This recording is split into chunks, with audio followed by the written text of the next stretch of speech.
और आज शो की शुरुआत कुछ सवालों के साथ कर लेते हैं। क्या देश में वाकई में पेट्रोल डीजल का संकट गहरा गया? क्या ग्रामीण इलाकों के पेट्रोल पंपों तक सप्लाई बाधित हुई है? क्या पेट्रोल डीजल के लिए किसानों को दिन रात एक संघर्ष करना पड़ रहा है? ये तमाम सवाल इसलिए क्योंकि देश के कई हिस्सों के पेट्रोल पंपों से जिस तरह की तस्वीरें सामने आई वो ऐसी ही तमाम सवालों को जन्म दे रही हैं। सवाल कई हैं, सवाल जनता भी पूछ रही है और विपक्ष भी, जिसका जवाब सरकार की ओर से दिया भी जा रहा है। बताया जा रहा है कि तेल की पर्याप्त उपलब्धता है, किसी को भी घबराने की जरूरत नहीं। तो आगे हम आपको बताएंगे कि देश में अब कितने दिनों का पेट्रोल डीजल बचा है, लेकिन उससे पहले कुछ तस्वीरें आपको दिखा देते हैं। तस्वीरें महाराष्ट्र और यूपी से आई। महाराष्ट्र के बुल्ढाना से लेकर नासिक, बीड, हिंगोली और धुले के कई पेट्रोल पंपों पर डीजल के लिए लोगों की मारामारी शुरू हो गई है। उधर यूपी के गोरखपुर, बस्ती, महाराजगंज से भी ऐसी ही तस्वीरें देखने को मिली। ग्रामीण इलाकों में तेल की किल्लत देखने को मिल रही है।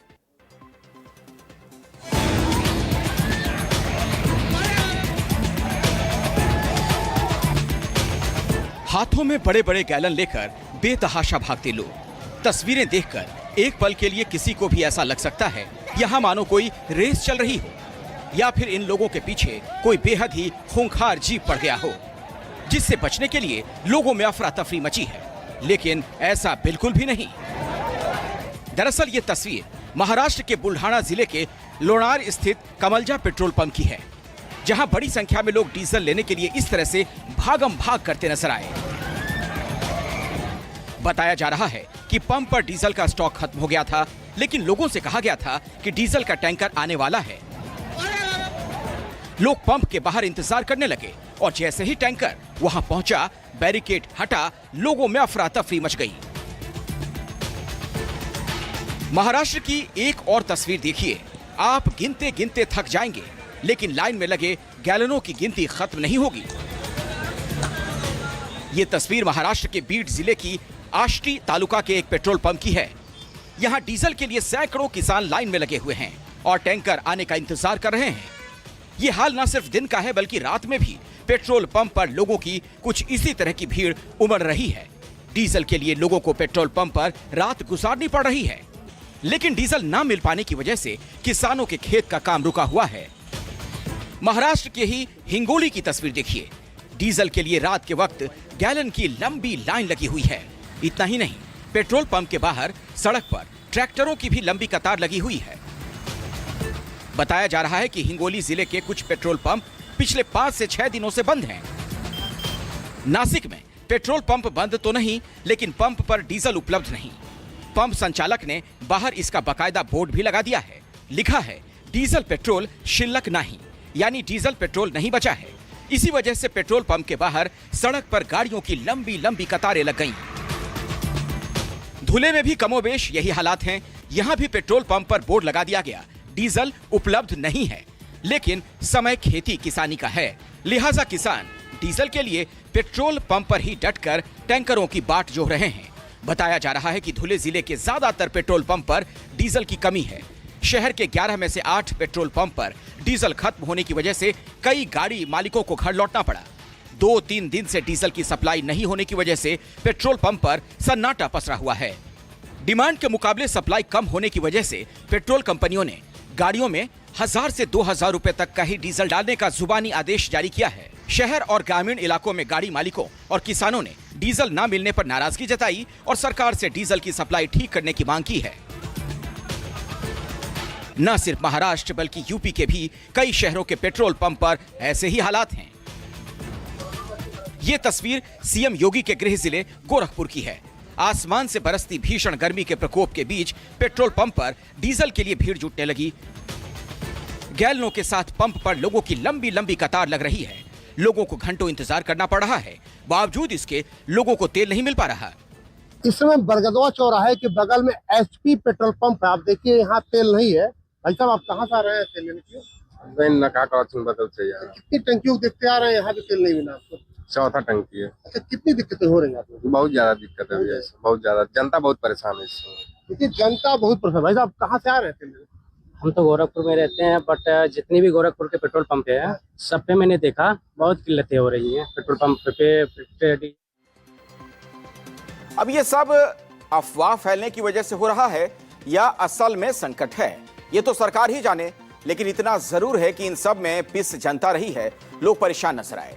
किसान हताश हो रहे हैं क्योंकि किसानों के लिए खेती का यही सबसे अहम समय होता है। धान की नर्सरी और रोपाई का समय चल रहा है। खेत में पानी नहीं पहुंचा तो धान की पौध खराब हो जाएगी। वहीं गन्ने की फसल को भी लगातार सिंचाई और खेतों की जुताई की जरूरत है। ऐसे में जब उन्हें डीजल आसानी से नहीं मिलेगा तो यकीनन खेती पर प्रभाव पड़ेगा ही। लिहाजा विपक्ष भी सरकार पर हमलावर है। कांग्रेस से लेकर आम आदमी पार्टी के मुखिया अरविंद केजरीवाल तक ने डीजल के लिए भाग दौड़ करते लोगों की तस्वीरों के बहाने मोदी सरकार पर हमला बोला है। देश के कई हिस्सों में ऐसे हालात देखने को मिल रहे हैं। सरकार कुछ नहीं बता रही। तेल और गैस का सरकार के पास कितना स्टॉक है और वो कितने दिन चलेगा और कितना स्टॉक कब आने की उम्मीद है। चारों तरफ अफवाहों का बाजार गर्म है, चारों तरफ अफरा तफरी, सरकार गायब है।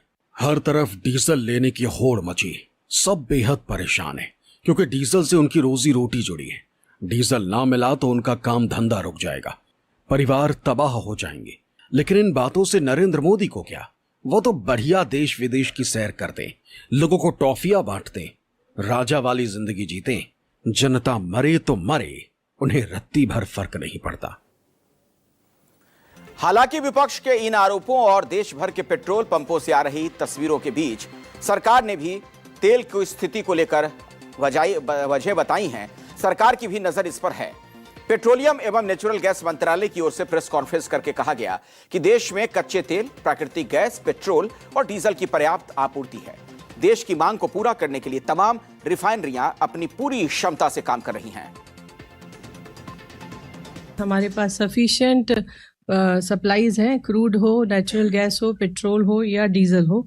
हमारी रिफाइनरीज ऑप्टिमम कैपेसिटी पर ऑपरेट कर रही हैं। कुछ पेट्रोल पंप पर और कुछ एरियाज में ये देखा जा रहा है कि जो बाइंग है वो इंक्रीज हुई है और काफ़ी ज़्यादा ग्रोथ भी देखी जा रही है। मंत्रालय में भी इसे एनालाइज किया है और ये पाया है कि कुछ इंक्रीज तो एग्रीकल्चर सीजन के चलते हैं। इसके अलावा कुछ इंक्रीज इसलिए भी है क्योंकि बल्क जो हमारा डीजल था, जो बल्क सप्लाईज थी वो रिटेल पर शिफ्ट हो रही हैं। परंतु इसके बावजूद भी हमारे पास सफिशिएंट सप्लाईज हैं और डिमांड के हिसाब से तुरंत के तुरंत एक्शन लिया जा रहा है और हर पेट्रोल पंप पर सप्लाई को सुनिश्चित करने का हर प्रयास किया जा रहा है। यानी सरकार की माने तो देश में कहीं भी पेट्रोल डीजल की किल्लत नहीं है। इससे पहले कि हम आपको भारत के स्ट्रेटेजिक ऑयल रिजर्व के बारे में बताएं, कुछ आंकड़े आप जानिए जो कि आपके लिए जानना जरूरी है। भारत को एक दिन में लगभग 55 लाख बैरल तेल की जरूरत होती है। एक बैरल में 158.99 लीटर यानी मोटा मोटी तौर पर 159 लीटर तेल होता है। अब अंदाजा आप लगा लीजिए कि भारत को कितना रिजर्व बनाकर रखना होगा। भारत अपनी कुल जरूरत का 85 से 90% क्रूड ऑयल लगभग 40 देशों से आयात करता है। उसमें से हॉर्मुज स्ट्रेट के संकरे समुद्री रास्ते से लगभग 30% आता है। अब यहां लगी है नाकेबंदी तो जाहिर सी बात है कि तेल की आयात पर असर तो पड़ेगा। इसी तरह की आपात परिस्थितियों से निपटने के लिए भारत ने कई विशाल भूमिगत तेल भंडारण केंद्र बनाए। भारत के पास 3 फंक्शनल सहित 4 बड़ी अंडरग्राउंड ऑयल केव्स हैं। इनमें संयुक्त रूप से 5.33 मिलियन मीट्रिक टन कच्चा तेल की स्टोरेज क्षमता है। तो केंद्रीय पेट्रोलियम मंत्री हरदीप सिंह पुरी ने 12 मई को जानकारी दी थी कि ग्लोबल तेल सप्लाई में संकट के बावजूद 2 महीने यानी कि 60 दिनों के फ्यूल रिजर्व के साथ भारत को आपूर्ति को लेकर बड़ी चिंता नहीं है। इस बीच अमेरिका ने भारत के तेल खरीद पर एक ऐसा दावा किया जिससे सियासी बवाल मच गया। भारत आ रहे अमेरिकी विदेश मंत्री मार्को रूबियो ने बड़ा ऐलान करते हुए कह दिया कि वेनेजुएला की अंतरिम राष्ट्रपति डेल्सी रोड्रिग्स अगले हफ्ते भारत दौरे पर आएंगी और यहां तेल सप्लाई और ऊर्जा सहयोग को लेकर अहम बातचीत होगी। रूबियो ने इससे आगे कहा कि अमेरिका चाहता है कि भारत उससे जितना चाहे उतना तेल खरीदे। हम भारत को जितनी ऊर्जा चाहिए उतनी बेचने के लिए तैयार हैं। हमें लगता है कि वेनेजुएला के तेल को लेकर भी बड़े मौके मौजूद हैं। We want to sell them as much energy as they'll buy, and obviously you've seen, I think we're at historic levels of U.S. production and U.S. export. We want to be able to do more. We were already in talks with them to do more. We want them to be a bigger part of their of their portfolio. We also think there's opportunities with Venezuelan oil. In fact, it's my understanding that the interim president of Venezuela will be traveling to India next week as well. So there's opportunities. There's a lot to work on with India. They're a great ally, a great partner. We do a lot of good work with them. अमेरिकी विदेश मंत्री Marco Rubio का यह बयान ऐसे समय में आया है जब ईरान युद्ध और स्ट्रेट ऑफ हॉर्मुज संकट की वजह से वैश्विक तेल बाजार में भारी अस्थिरता बनी हुई है और भारत वैकल्पिक सप्लाई लाइनों की तलाश में जुटा है। चूंकि भारत दुनिया के सबसे बड़े कच्चे तेल आयातकों में शामिल है और अपनी जरूरत का बड़ा हिस्सा आयात करता है, हॉर्मुज स्ट्रेट में तनाव बढ़ने के बाद भारत लगातार सप्लाई डाइवर्सिफिकेशन पर काम कर रहा है। ऐसे में वेनेजुएला, जिसके पास दुनिया का सबसे बड़ा प्रमाणिक तेल भंडार है, भारत के लिए बहुत ही अहम विकल्प बनकर उभर रहा है। एक रिपोर्ट की माने तो मई महीने में वेनेजुएला भारत के लिए कच्चे तेल का तीसरा सबसे बड़ा सप्लायर बनकर उभरा। कम कीमतों के कारण भारतीय कंपनियों ने वहां से ज्यादा तेल खरीदना शुरू किया है। मई महीने के पहले 20 दिनों में वेनेजुएला ने अमेरिका को पीछे छोड़ते हुए भारत को लगभग 417,000 बैरल प्रतिदिन तेल भेजा। इससे पहले अप्रैल में यह आंकड़ा करीब 283,000 बैरल प्रतिदिन था। हालांकि रूस अभी भी सबसे बड़ा सप्लायर बना हुआ है। इस महीने की 20 तारीख तक रूस से 1,983,000 बैरल प्रतिदिन कच्चा तेल आयात हुआ। अप्रैल में यह आंकड़ा 1,570,000 बैरल प्रतिदिन था। रूस के बाद वेनेजुएला से पहले नंबर आता है यूएई का। यूएई से 20 मई तक 563,000 बैरल प्रतिदिन कच्चा तेल आयात हुआ, जबकि अप्रैल में यह आंकड़ा 567,000 बैरल प्रतिदिन था। यानी काफी तेजी के साथ वेनेजुएला भारत के सबसे बड़े तेल आपूर्तिकर्ता देश बनने की राह पर है। और जिस तरह से वेनेजुएला से तेल व्यापार को लेकर अमेरिकी विदेश मंत्री मार्को रूबियो ने ऐलान किया, उसे लेकर कांग्रेस ने देश की विदेश नीति पर सवाल खड़े कर दिए। कांग्रेस के नेता जयराम रमेश ने पूछा कि अमेरिकी विदेश मंत्री के पास भारतीय विदेश नीति के लिए और क्या योजनाएं हैं। 10 मई 2025 को शाम 5:37 पर अमेरिकी विदेश मंत्री मार्को रूबियो ने ऑपरेशन सिंदूर को रोकने की घोषणा करने वाले पहले व्यक्ति थे। कल रूबियो ने ही सबसे पहले घोषणा की कि वेनेजुएला के राष्ट्रपति अगले सप्ताह भारत का दौरा करेंगे। यह तब हुआ जब भारत और वेनेजुएला ने इस खबर का कोई संकेत या पुष्टि भी नहीं की थी। पता चला है कि वेनेजुएला के राष्ट्रपति अगले सप्ताह नई दिल्ली में होने वाले अंतर्राष्ट्रीय बिग कैट अलायंस के शुभारंभ समारोह में शामिल होने वाले थे।